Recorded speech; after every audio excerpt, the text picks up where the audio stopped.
Si Jesús es Dios encarnado, ¿por qué diría que no hace nada por su cuenta o por sí mismo? La teología cristiana fundamental enseña que Jesús es tanto divino como humano. O sea, Jesús tiene dos naturalezas. Es Dios y hombre al mismo tiempo. Para esto, encontramos apoyo en la misma Escritura. En el principio era el Verbo, y el Verbo era con Dios, y el Verbo era Dios. Y aquel Verbo fue hecho carne, y habitó entre nosotros, y vimos su gloria, gloria como del unigénito del Padre, lleno de gracia y de verdad. Porque en él habita corporalmente toda la plenitud de la deidad. Como podemos ver, en Jesús entonces habita tanto la plenitud de la deidad como la naturaleza del hombre. Es decir, Jesús es tanto divino como humano.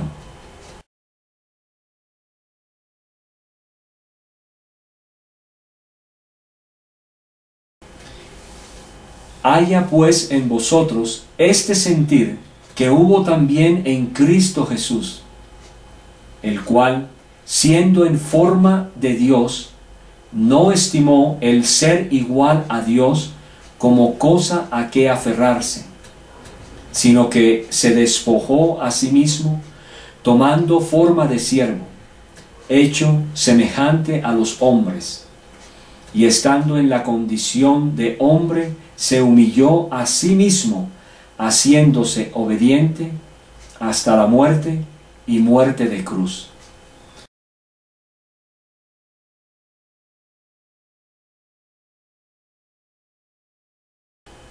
Pero vemos a aquel que fue hecho un poco menor que los ángeles, a Jesús, coronado de gloria y de honra, a causa del padecimiento de la muerte, para que, por la gracia de Dios, gustase la muerte por todos.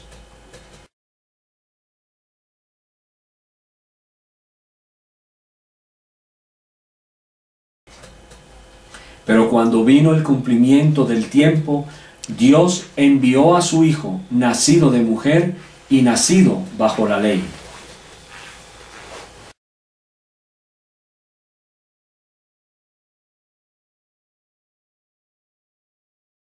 Y Jesús crecía en sabiduría y en estatura y en gracia para con Dios y los hombres.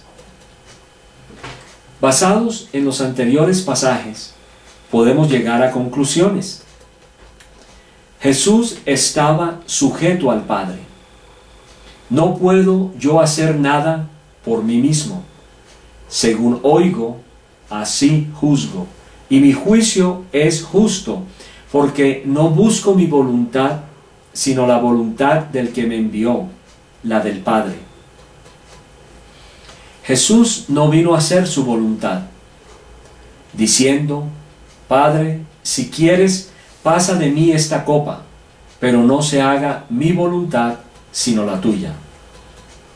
Jesús fue enseñado por el Padre. Les dijo pues Jesús: cuando hayáis levantado al Hijo del Hombre, entonces conoceréis que yo soy, y que nada hago por mí mismo, sino que según me enseñó el Padre, así hablo. Jesús estaba obligado a cumplir la ley, la cual incluía la adoración a Dios su Padre. Una vez establecido este fundamento, podemos ver entonces por qué Jesús no podía hacer nada por sí mismo, buscando además hacer la voluntad del Padre.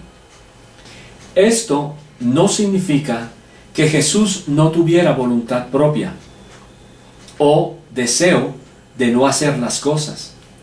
El tema es que Jesús tenía que venir para hacer la voluntad del Padre, estando así en total sujeción a Él. Por lo tanto, y en total sujeción, Él no podía hacer nada por sí mismo. Pero esto no significa que Jesús no es divino.